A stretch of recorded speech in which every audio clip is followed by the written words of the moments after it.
ಕಾಶ್ಮೀರದಲ್ಲಿ ಉಗ್ರಗಾಮಿಗಳ ದಾಳಿ ಆಗಿತ್ತಲ್ಲ ಸರ್, ಅದಕ್ಕೆ ಸಂಬಂಧಪಟ್ಟಂಗೆ ನಿಮ್ದೊಂದು ರಿಯಾಕ್ಷನ್ ಸರ್. ಕಾಶ್ಮೀರದ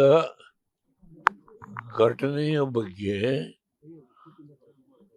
ಕೇಂದ್ರ ಸರ್ಕಾರ ಏನು ನಿರ್ಣಯ ತೆಗೆದುಕೊಂಡಿದ್ದಾರೆ, ಮೊದಲನೇ ಬಾರಿ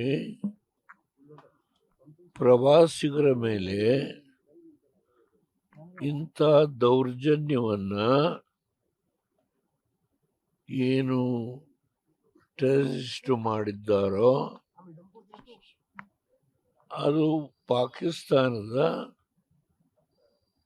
ಬೆಂಬಲದಿಂದನೇ ಮಾಡಿದ್ದಾರೆ ಎನ್ನುವ ಮಾಹಿತಿ ಕೇಂದ್ರ ಸರ್ಕಾರದ ಕೈಯಲ್ಲಿದೆ. ಇಡೀ ರಾಷ್ಟ್ರ ಎಲ್ಲ 140 ಕೋಟಿ ಜನ ಈ ವಿಷಯದಲ್ಲಿ ಕೇಂದ್ರ ಸರ್ಕಾರ ನರೇಂದ್ರ ಮೋದಿಯವರ ನೇತೃತ್ವದಲ್ಲಿ ಏನು ಕ್ರಮ ತೆಗೆದುಕೊಳ್ತಾರೋ ಅದಕ್ಕೆ ಎಲ್ಲರೂ ಬೆಂಬಲ ಕೊಡ್ತೀವಿ ಅಂತೇಳಿ ವಿತ್ ಒನ್ ವಾಯ್ಸ್ ಹೇಳಿದ್ದಾರೆ. ಅದರಿಂದ ನಾನು ಒಬ್ಬ ಪ್ರಜೆ, ನಾನು ಕೂಡ ಹೇಳಿದ್ದೇನೆ, ಪ್ರಧಾನಮಂತ್ರಿ ಅನ್ನೋದಿರಲಿ, ಪ್ರೈಮ್ ಮಿನಿಸ್ಟರ್ ಆಗಿ ಏನು ಮಾಡಿದೆ ಅದೆಲ್ಲ ಬಿಡ ಪ್ರಶ್ನೆ. ನಾನು ಒಂದು ರಾಜಕೀಯ ಪಕ್ಷದ NDA ಸಂಬಂಧ ಇಟ್ಕೊಂಡಿರುವ ಸಮಾಜವಾದಿ ಜನತಾ ಪಾರ್ಟಿಯ ಇವತ್ತು ಮುಖಂಡನಾಗಿ ಹೇಳಿದ್ದೇನೆ. ನಮ್ಮ ಪಕ್ಷ, ಕುಮಾರಸ್ವಾಮಿ ಮಂತ್ರಿಗಳಿದ್ದಾರೆ, ನಾನು ಪಕ್ಷದ ಅಧ್ಯಕ್ಷನಾಗಿ ರಾಜ್ಯಸಭಾ ಸದಸ್ಯರಿದ್ದೇನೆ.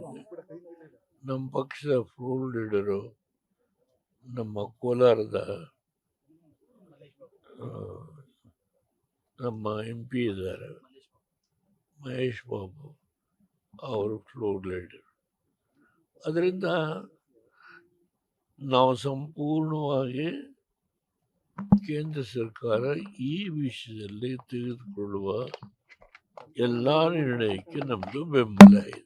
ಸರ್, ನೀವು ಮಾಜಿ ಪ್ರಧಾನಿ ಆಗಿದ್ದವರು, ಇಂಥ ಸಂದರ್ಭದಲ್ಲಿ ಪ್ರೈಮ್ ಮಿನಿಸ್ಟರ್ಗೆ ಏನಾದ್ರು ಸಲಹೆಗಳನ್ನ ಅಥವಾ ಅವ್ರೇನಾದ್ರು ನಿಮ್ ಕಾಲ್ ಮಾಡಿದಂತದ್ದು ಆ ತರದ ಏನಾದ್ರು ಅವ್ರು ಏನ್ ನನಗೆ ಕಾಲ್ ಮಾಡಿಲ್ಲ.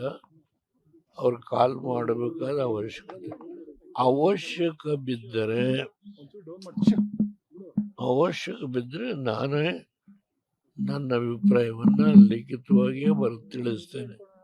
ಹಲವಾರು ಕಾಗದಗಳನ್ನ ನಾನು ಪತ್ರಿಕೆಗೆ ರಿಲೀಸ್ ಮಾಡಲ್ಲ, ಅನೇಕ ವಿಷಯ ಬರೀತೇನೆ.